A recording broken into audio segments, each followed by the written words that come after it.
Fellow teammates,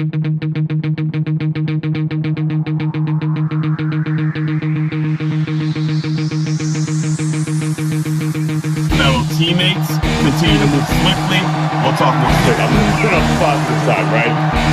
Focus, take whatever it is you're making right now, and I'm telling you, we will see a completely different world, all right? Fellow teammates, continue to move swiftly. We'll talk more soon. This really doesn't look like dinner. Come on, somebody. Come on, so we're going to do really confident that we already know. I can do some things to supplement what the education system is not providing.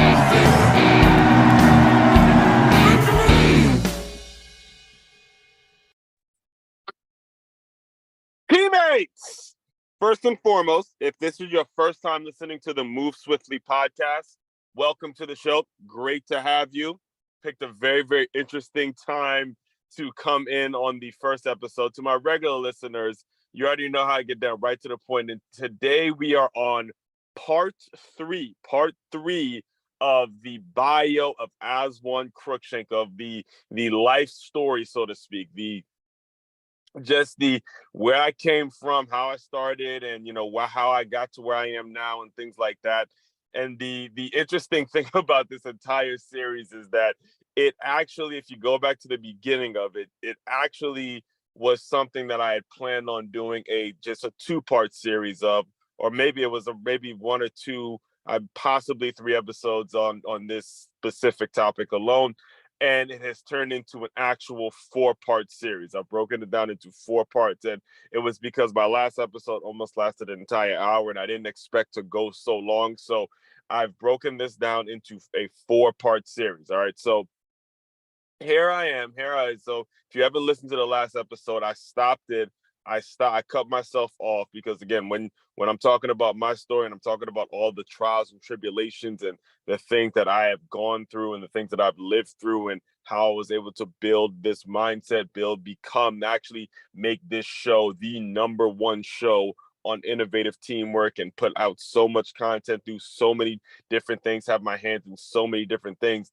It takes me to another place. I go to a completely different place, and many times, and sometimes I can get fairly long-winded on you. So the last episode when I was on this topic, it lasted for approximately 56 or 57 minutes, and I cut myself off at the time in which I was coaching high school football. I was a volunteer coach for a high school football team named Blake High School. And I was under contract to be a scout for a company named FBU, Football University. And their main thing, one of the main selling points to this company, is the fact that they have a major event in Naples, Florida. All right, Naples, Florida is where they do a major youth football event. It's FLORIDI, Florida. All right, this is, you understand, I'm coaching a high school football team for free. I'm volunteer coaching a high school football team for free in Silver Spring, Maryland. It's cold. I'm doing all these little things with gyms and fitness centers to create a check every 2 weeks. I went back to actually working overnight and working the morning shift at this gym, and it's freezing cold. The snow is coming down. And again, the kind of the ideal situation for me at that point, someone who wanted to work in sports at that point, I wanted to work for an NFL team, wanted to be a scout for an NFL team. And I hear this Florida thing. As soon as I hear Florida, my mind shifted. My mind completely shifted. And everything, I'm talking about everything about my whole mentality was, look, I'm going to move to Florida. I'll never forget it. It was actually on my way.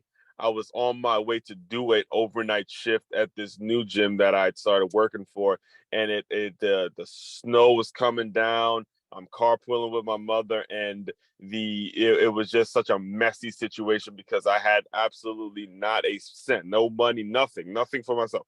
Again, I'm still shrugging off, still recovering from the fact that I lost everything trying to start this team named the Ocean City Sharks, right? The semi-pro team that I tried to start. And as the snow's coming down, I said, you know what? I just need to get out of here. I need to get out of this environment and hit a fresh start, hit the reset button on life.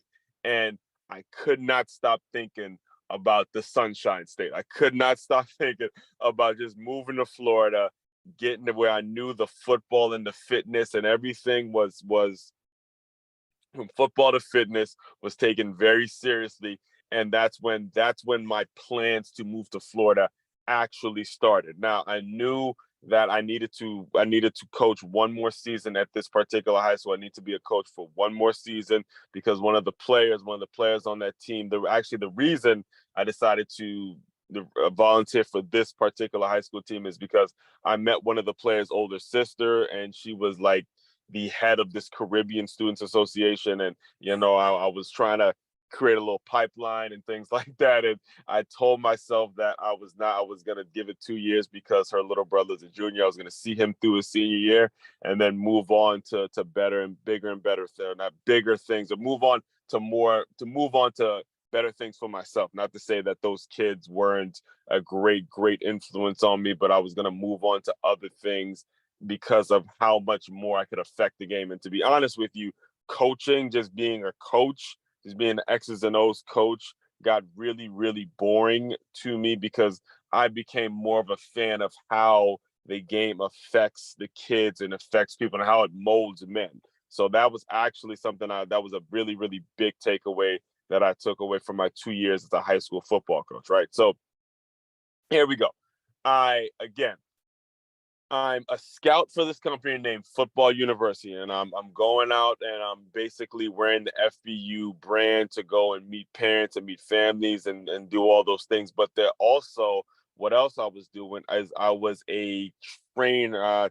Actually, it's a paid coaching position. I was a paid coaching position for another company named One on One Basketball. All right, now this between FBU and One on One Basketball, I looked at as my ticket to get to Florida. It was like an excuse, a way of getting to Florida, which was ultimately became my dream. So I'm around 27, getting ready. Yeah, I'm approaching my 28th birthday, and I know I still got to stay in Maryland for that fall. That fall before, right? I knew I had to stay in Maryland for that fall because I wanted to, finish out coaching with the high school team. And then once the season was over, I was like, look, I'm going to Florida, right? So all throughout that summer and that fall, I was putting my focus on how I was going to get to Florida, what was going to be the opportunities, what were going to be the things, who was I going to reach out to. I'm doing constant research. I'm putting my stuff on Indeed. I'm reaching out to whoever and whenever, hey, I'm moving to Florida, right? So the company, FBU, like I mentioned, they have their big tournament in Florida, but the other company which I was dealing with was the company One on One Basketball, was founded by a guy named Neil Phillips. All right, Neil Phillips was the founder of One on One Basketball, and as I was doing, I was sitting at home actually, and I was looking at all the things that I was doing and all the kind of the connections I had. And I did some research on one-on-one basketball. And like I said, Neil Phillips founded the company. And it turned out that Neil Phillips started a charter school. He grew up I think he was born in Jamaica. He went to Harvard and he was an athletic director for many years for a lot of the schools in Maryland. And he left that business and created and started his own charter school in Sarasota, Florida, named Visible Man Academy. All right. Now listen to me. When I read that, when I saw that, and again, I'm actually getting paid by one-on-one basketball. The way one-on-one basketball would work, it wasn't just basketball. It would basically be me. They'd have contracts. They'd have contracts with certain school boards and certain school systems for me to go to, and those contracts would make it so I go to the actual school and teach kids a little bit of sports after school and stuff like that. So it wasn't a lot of money, but it was some money for me to have as I got through the next couple months, because I knew I wanted to build my life out in Florida. I wanted to start up a brand new, I wanted to hit that reset button and things like that. So when I realized that Neil Phillips, the founder of this company, actually started a charter school in Sarasota, Florida, I was like, oh, I mean that it felt like such it felt like God was telling me again. It felt like God was confirming to me, yes, you need this idea that you have to move to Florida. That you need to pursue that as strongly as possible. You need to pursue that and go ahead and do your thing, right? So what I would do is I basically, again, I'm working with FBU. I'm doing what I have to do for FBU, and then I'm doing what I have to do with one-on-one basketball. And as soon as the season ended, here's what happened. Here's how the whole thing went down for me. All right, so the football season ended, and it was probably early to late October. It might have been early November. The bottom line is I knew I needed to stay in Maryland because there was a big family reunion. It was like a family gathering that we were gonna have for Thanksgiving. We were gonna have a family gathering for Thanksgiving, and my plan was to be in Florida, going into the new year like that from from Thanksgiving to Christmas. I wanted to get myself established in Florida. And the thought was that I was going to go work for this school, get a teaching position at this school, and just simply get myself started. Simply get to Florida, start myself started, and move into what it is I wanted to do, which at that point was actually working as a scout for an NFL team. That was still my goal. That was still what it is I was trying to do and what I was actually striving to do. Right. So I I remember calling the school. I called the school and I scheduled a tour. I scheduled a tour for them to take me around the school. I scheduled a tour, which I had assumed, or I thought, or I kind of parlayed that into my excuse to where hopefully there was going to be a job interview type thing. Because it's a startup school, I knew how to have that conversation. I knew how to kind of parlay and maneuver in a certain way. And you got to keep in mind, I was already technically in my mind, I was already technically working for Neil Phillips with one-on-one basketball. So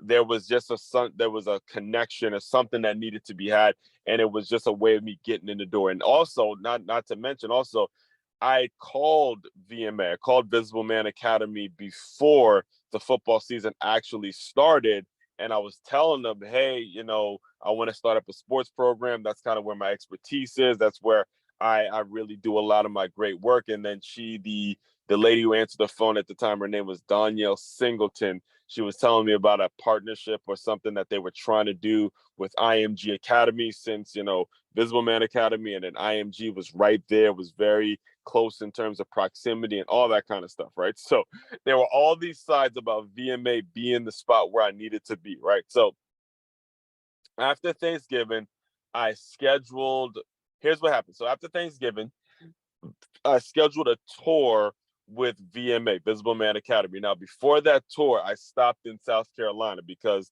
FBU team Maryland, they had a tournament in South Carolina, and if they won after that, they were going to go to Naples, Florida, and they actually ended up winning. This was year 2016, so they ended up winning the entire tournament in Naples, Florida, and doing the whole thing. And that was actually a great event. I couldn't attend it myself, but I was already working. I was already in St. Petersburg, Florida at the time, because I'd already moved I moved very fast, and I was just out there getting myself together, so to speak. But anyway, as soon as I scheduled this tour for a certain date, and at the time I had inherited my father's old Mercedes Benz. So what happened was my mother and my father got brand new cars, and the Benz that my father previously had, he just handed it down to me. And I drove this 20-year-old Mercedes Benz. I drove a 20-year-old Mercedes Benz that didn't have any radio, that was, again, it's a Benz. So if anything goes wrong with it, I can't take it to just any dealership. It just was not a very reliable car, to say the least. But I drove this car just on sheer will.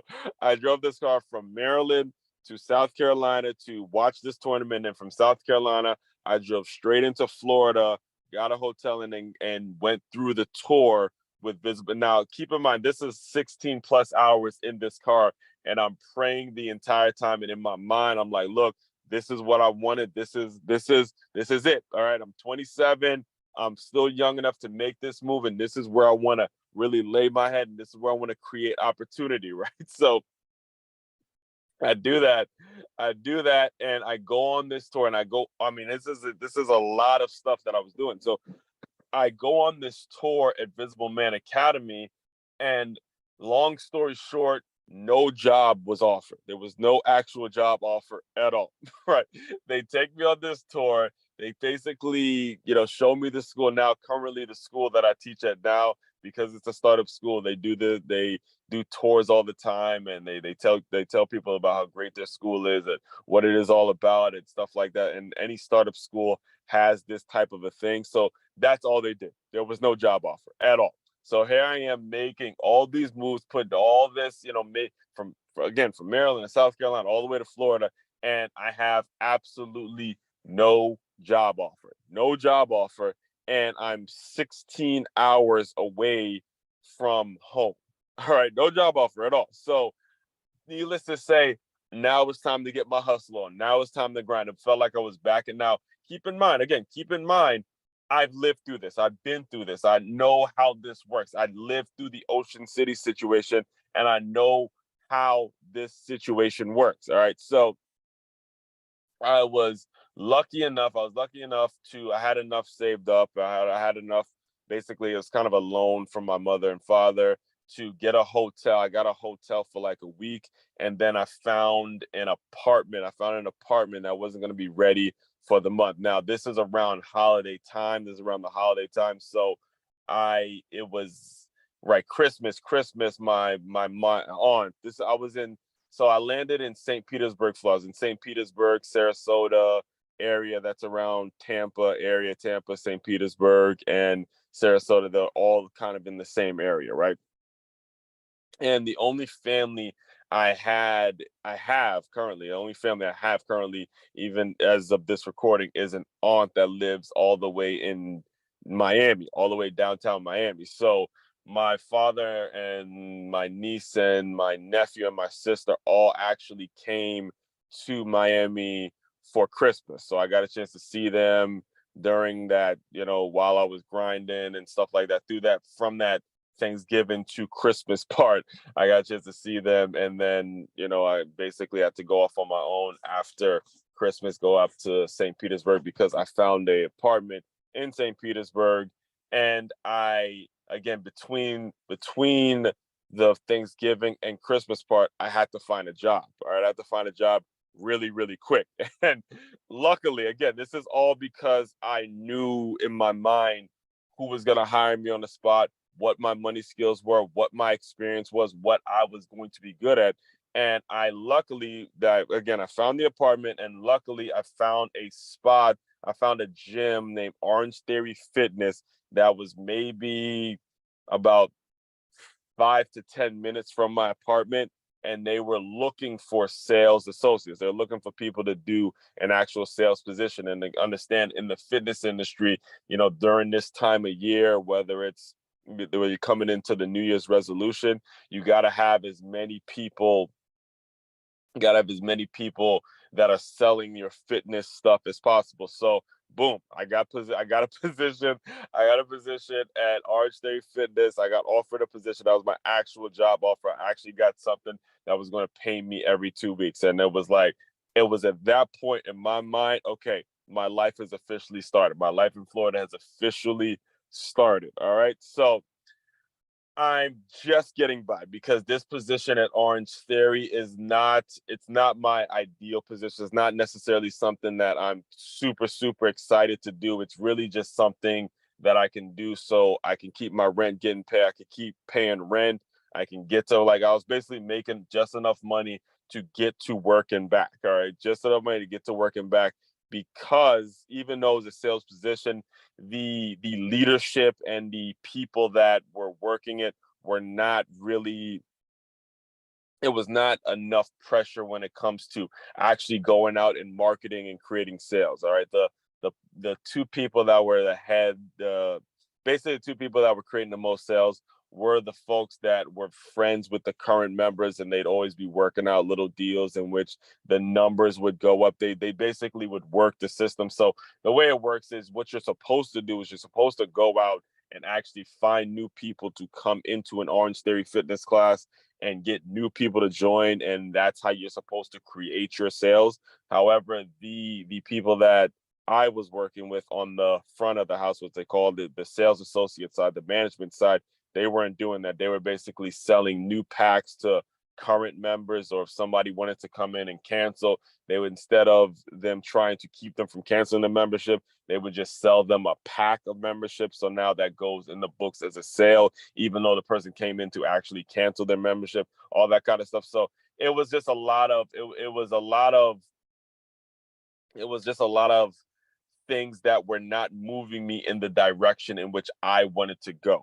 I wanted to be someone that actually creates sales. I wanted to be someone that actually is doing it the right way and making things happen, actually adding value to a company, and not necessarily working the system to make it so it looks like I'm doing something great. That I wanted to be one of the authentic guys that are actually making a difference. All right. So I was there for about 7 months. Not even, no, actually, no, it was less than that. It was probably 6 to 5 or 6 months, right, before I became increasingly frustrated, increasingly annoyed with what I was trying to do. And got to keep in mind too, I knew nobody in St. Petersburg, Florida. I'm there by myself. I'm alone going to this apartment by myself, and I'm paying money on this apartment. I'm basically doing something to just pay rent every month, just enough money to pay rent every month. And I didn't like that. I didn't like the way I was living. I knew something needed to change, and something needed to change. Now, it was not why I moved to Florida. All right. It wasn't why I moved to Florida. All right. So what actually happened was I got an email. I checked an email here because I remember what I was doing. I was sending my resume out, because at this point I'm 28. At this point I'm 28, and I knew I wanted to work for an NFL team before I turned 30. I wanted to be actually established with an NFL team before 30. And I remember I was sending out my resume and sending out applications, whether it was Dolphins, Tampa Bay Buccaneers, or the Jacksonville Jaguars. Those were the three. I narrowed it down to those three organizations because those are the three franchises in Florida. So I was just sending out my resume, doing what. In fact, what happened was, when I first got to St. Petersburg, Florida, I met up with a scout from the CFL. I met with a scout from the CFL who was the head scout for the Saskatchewan Roughriders, and I learned a lot, because there was actually the East-West Shrine game. The East-West Shrine game is a college all-star game in which it was right by my apartment. It was right by the practices were right near my apartment, and the game was actually played at Tropicana Field in St. Petersburg, Florida. And I remember I was going to the practices when I got to St. Petersburg, and I met up with all of these NFL and CFL scouts. Like, it was an entire stadium full of NFL and CFL scouts. They practice at local high school, so I'd go and watch the practices, and I'm sitting in the stands with like people who are doing what was my dream job at the time, general managers of NFL teams and all that stuff. And it was having those conversations with those scouts that actually made me realize I don't really think being a scout is going to be for me, just based on their insight. And this is actually something that you should be taking away right now from this portion of my story, is that in many ways, sometimes we have a dream, sometimes we have a goal, sometimes we have something we want to do. And as we talk to the people that have done it before, we realize, hey, this may not necessarily be for me. You may want something bigger. And just the knowing that you want to do something and being willing to go out and have that conversation, that is a skill in itself. Because I'll never forget it. I was having a conversation with the head scout of, I think it was the Ottawa team, one of the CFL teams. And for those of you who don't know, the CFL stands for the Canadian Football League. And I was having a conversation with him, and they had just won the Grey Cup. I think it was the Red Blacks or something like that. And remember I was having a conversation with him, and I was telling him how, yeah, I spent time as a scout with FBU, and now I'm doing some stuff in the gym, the fitness world, trying to kind of merge those worlds between fitness and scouting and all that kind of stuff. And he and I'm giving him my resume, and then he started, because I was giving him my resume and my background, he started telling me about what he had gone through as a scout. And he told me, this is a guy, again, he's currently the name, I think it was Jeremy or something like that, that he's currently with the CFL. But then he started telling me, yeah, look, I used to scout for the 49ers. I used to scout for the Colts. I used to scout for a lot of these NFL teams. And to be honest with you, and because I told him that's what I wanted to do, he's like, to be honest with you, I never felt like I was part of the team. I never felt like I was part of the team. I never felt like I go, I recruit some guys, and sometimes they draft my guys and sometimes they don't. And I was barely ever a part of the organization. And because of that, because of those moments, he said that's why I chose to be in the CFL. I chose to be in the CFL, so I actually felt like I was part of the team. Now, little did I know, I was in a master's class for what it is I've created now when it comes to Swiftly and your innovative, the guide to innovative teamwork, and me, and this show being the actual number one show on innovative teamwork. I didn't realize that, again, I'm having this conversation with a football scout was going to lead to me wanting to do my own thing and create a whole business around teamwork. But again, I was willing to go out. I was willing to go out and meet these people. I'll never, because it was like, I would work my shift at Orange Theory in the morning, which, by the way, was a shift that was from 4:30 a.m. all the way to, I want to say, like 2 or 12 or something like that. And, I'd have the day to go out and watch these practices. So immediately I would leave Orange Theory and then go out to these practices. And just like when I was with Spunk and scouting with these high schools, I kind of saw these worlds merge. I saw this fitness and the scouting thing merge. In fact, there was actually one of the scouts from the New Orleans Saints that came into the Orange Theory one morning, and I remember, chopping it up with him, having a conversation with him. And it was a great week, because it gave me a whole lot of insight, right? So it was at that point where, again, I'm not feeling the people, I'm not connecting well with the people that I'm working with at Orange Theory. Now, I love the concept of Orange Theory Fitness. I love, especially when it comes to some of the women. I mean, there was this hot, sexy women that are affiliated with Orange Theory Fitness. So that was kind of the main motivation. But in terms of my specific studio and the people I was working with in the studio I was at, I never really gelled with them. I never really gelled with how they did things, because obviously my ambition and where I wanted to go versus where they were going in their mindset, two completely different directions, right? So I check an email that I don't normally check, right? I just happened to check, and it was one morning where I happened to check an email that I don't normally check. And I saw that the Miami Dolphins Foundation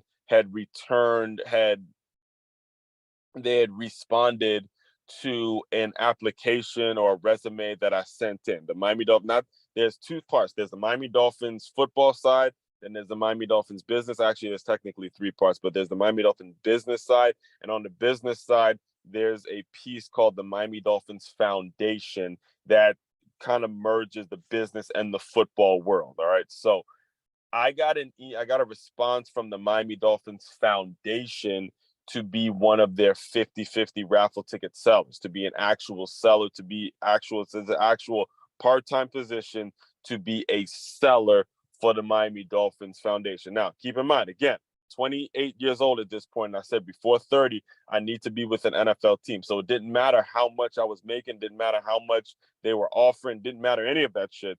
I said, hell yes, I'm taking it. Hell yes, I'm taking it. Anything that get me on or dealing with an NFL team and away from this Orange Theory situation I'm in. So I took a significant pay cut for me to leave this Orange Theory and go move to South Florida. I had to get out of my lease. I had to get out of St. Petersburg, move to South Florida to take this part-time position at 28 years old. Again, I couldn't do that if I had a girl. I couldn't do that if I was focusing on just making the most money. I couldn't do that if I if I had things holding me back. This is why the move to Florida was a very valuable move for me. And this only happened, like 6 months of me being in Florida. I was already moving from St. Petersburg all the way to Fort Lauderdale area, Plantation area. Actually, it was Miami Gardens kind of area, where the stadium was, right? So I get there, I do everything I need to do to get the position with the Miami Dolphins Foundation. I'm established there and I get the position. Again, it's only a part-time position, so I still need to find an actual job, a job that's going to pay me every 2 weeks, a job that's going to pay me every 2 weeks in South Florida. Now, again, I've been on this hunt before. I know how to grind. I know who's going to hire me on the spot. And not only that, I know what it is I'm trying to do. I know the skills that I wanted to learn. And one of the skills that I was really wanting to learn was how to teach people how to box. And I don't know if I mentioned this on the previous episode, but one of the things I also, as a gym I also worked at named Krav Maga Fitness, which is self-defense fitness. And I worked at the one in Owens Mills, Maryland, which was right next to the Baltimore Ravens practice facility. And the reason I worked there is because, again, and it taught the hand quickness, the boxing lessons and things like that. And that's something that that's a skill that I personally wanted to learn myself, because I knew it was going to pay off for me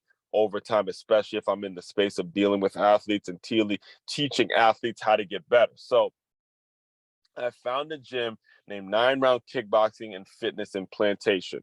And this right here was the perfect scenario, because this particular gym had a couch in the back of it.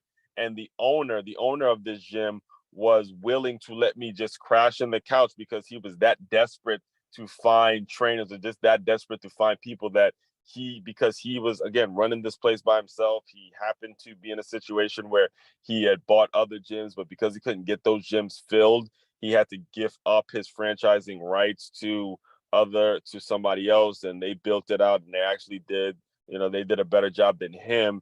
And then when it came to filling the locations that he bought and all that kind of stuff. So this particular gym in Plantation was the perfect situation for me, because I was developing as a boxing trainer and I was going out and selling for the Miami Dolphins. Again, my two worlds just merging, my two worlds merging. So I crushed it. I crushed it with the Miami Dolphins Foundation. For the first 2 seasons, I was one of the top sellers for the 2 seasons in which I was a Miami Dolphins. I was basically a seller for the Miami Dolphins Foundation. I was one of the top sellers, and that was forever going to be, again, that's a number that's always going to be attached with my name, is one of the top sellers for the Miami Dolphins Foundation. And also, I started to find my voice. I developed my voice, because all this stuff that I was living through, all the stuff that I've been through, I was becoming a very motivational trainer to the actual members that were coming in at 9 Round. And that skill, one of my money making skills is to be a boxing trainer. I was able to develop that over time and build relationships with a lot of these members and get to know the community, get a pulse on the community, get a pulse on everything that I needed to know in order for me to do what it is I wanted to do, right? So I was working those 2 positions from 28 to about 31, from 28 to 31, around that time. And there was this virus, I don't know, you might have heard of it, named the COVID-19. All right, there was this virus named the coronavirus, in which really taught a lot of us that, time is not unlimited. We're not unlimited when it comes to time. Time will run out, and you have got to get you got to really you got to understand that there's a time frame when it comes to what it is you want to do and where it is you're going to go in life. Time is not guaranteed. We'll just say it like that. Your time is not guaranteed, and tomorrow is not guaranteed. All right. So once I was able to kind of catch my stride and develop, I was saving money, man. My credit score went from 400 to close to the 700s, because I was able to save up enough money and bought a car, and was able to do a lot of things and continue to save, pay off a lot of the credit card debt. all that stuff that I previously gone through, the debt I put myself in, all of that was cleaned up. All that was cleaned up. And then it became time for me to take the next step. It came the time for me to take the next step. And there was actually a position, because the Miami Dolphins, now I stayed very connected with the Miami Dolphins Foundation and the things that they were doing in the community. And there was a presentation that I went to. There was a coaches clinic. And then I went into a presentation by a company named Positive Coaching Alliance, PCA. And this company, PCA, was brand new to South Florida, and they were looking for trainers. And I decided I was going to be a trainer for PCA, right? And one of the requirements is that not one of the requirements, the actual requirement, the actual thing that us trainers actually do is go and we deliver workshops. We deliver workshops to youth sports organizations. We deliver workshops to athletes, and we deliver workshops to parents and businesses and all those kinds of things. So I had to develop as a public speaker. And when I say public speaker, it's a lot different than me shouting out a bunch of motivational stuff, at a 9 round. This was actually figuring out a way to, use my words and make sure I'm telling the right stories, figuring out tone, figuring out how to tell a story, when to get hyped, when to calm down, when to ask questions. There's a lot of skills that comes that you have to develop when it comes to public speaking. It is not just about being motivational and being an exciting guy, right? So I did my research, and again, this position with PCA was more of a private contractor position. So it wasn't an actual full-time job, but it was definitely something that interests me, because I was starting to branch off. I was starting to get a little restless when it came to the way that this 9 round owner, Ira, the way he was doing things, his lack of drive. I was getting a little restless in terms of the lack of ambition when it came to him finding new members and putting us as trainers in a position to where we're actually making some real money, or we're actually getting in front of new people. I was getting restless in all of that. And then also with the position that I had with the Dolphins, I was getting restless when it came to that. I wasn't liking the fact that there was no real promotion, or there was nothing more that we can do other than sell. There was no build up. There was nothing that I can do on a day-to-day, because I was willing to do those things. I was willing. Listen, this is how it was working for me. The members that I would train at 9 round would come to the games and they would buy raffle tickets. So I was seeing this traffic of people. I was seeing a brand new wave of people. I was seeing opportunity that my quote unquote bosses, the people that hired me, they weren't seeing, because they weren't merging. They weren't trying to make it work. I had 2 part-time jobs, working in one of the most expensive cities to live in, which is South Florida. And I was seeing a connection, and they weren't seeing it. So I got really, really annoyed and really, really frustrated with them. And that's when it came time to where it's like, I have to speak. I have to go out and speak. Right. So, and I'll close you out soon with this. So when I heard about Positive Coaching Alliance and I realized that I have to develop as a public speaker, I joined an organization named Toastmasters. All right. I joined an organization named Toastmasters, which I went to every Saturday morning, and I would develop as a public speaker. The way it would work is we had certain speeches that we were to give if we want to move up and be a distinguished Toastmaster, all that. They have basically an entire process when it comes to Toastmasters. And I was all in. When it came to that, because throughout the week, I would have my speeches practice. I'll be practicing my speeches to the members at 9 round, the whole 9, right? I was developing as a speaker, right? And it just so happened that I gave an incredible speech one time. And one of the people, his name is slipping out of my mind right now. It might come to me in a second, but I think it was Mandor, something like that. But one of the main people that has been at Toastmasters for a while. In fact, he was the one that posted the flyer on Eventbrite. He was the one that posted the flyer on Eventbrite that I found that got me to this particular Toastmasters meeting, right?